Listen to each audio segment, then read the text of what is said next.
Not far. So that's Ecological's mapping? Yeah. So, yeah, it's adjoining 548. So the work gliders down Yeah, here. you can probably see that we're on that road there. Oh, well, We're just coming along here somewhere. no, here's our compartment. So we do go right out. 548 does Yeah, go. but you They weren't forest. mentioned in the plan. Over... Downstream from here on the Crindai River, they've identified actual habitat of the Oxane pygmy perch, potential habitat of it, and critical habitat for it. So there's been a number of studies over the years identified that it's a significant catchment for the Oxane pygmy perch. It's a nationally and internationally endangered fish. We know it occurs here. Under the fisheries licence that applies to these operations, they're required first off to do what they call an aquatic habitat assessment, and if they had done one, that would have identified the Oxane pygmy perch occurring here, but unfortunately they didn't do one. They didn't even see any need to do one, which is really worrying. And one of the requirements of the fisheries licence is they don't log what they call unmapped drainage lines. These are the small little creeks in the headwaters that don't appear on the aerial photographic maps that they use as general references. So it's what they call unmapped drainage line. They're not allowed to log them, and yet their harvesting plans say they will be logged, and Forestry wrote to Fisheries New South Wales saying the fisheries licence doesn't apply here, which was a lie. I'm standing in the middle of a drainage line under the definition of the EPL I'm claiming,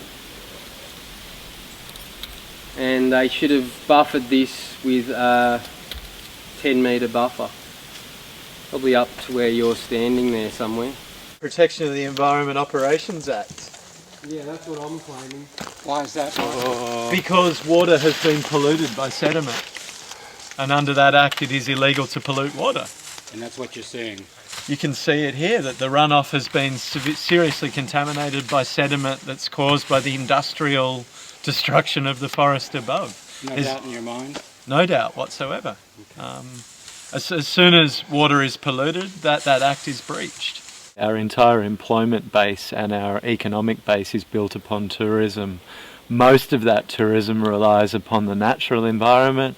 It relies upon healthy catchments, native vegetation, and I guess what you call the greener elements of tourism.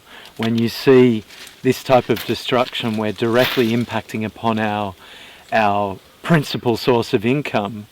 And of course we know that state forests operations operate at a loss, that the state loses money. So here we are seeing a loss of our primary economic asset at an economic loss that will basically generate big problems for us. People don't want to come to the Coffs Coast and see trash forests. They want to come here, they want to see healthy, vibrant forests. They want to walk through them, they want to swim in the creeks in them, they want to birdwatch, they want to see koalas, and you're not going to see many koalas here anymore because all the koala feed trees are gone. Significant areas of native forests are being replaced by forests dominated by species such as blackbutt, which are logged on short rotations. This type of forest cannot support the full suite of biodiversity values. So Forest New South Wales has come here, they've bulldozed bangalow palms, they've bulldozed yellow carabines, they've bulldozed the vulnerable rusty plum, they've burnt it, and then they've planted blackbutts to replace what was subtropical rainforest.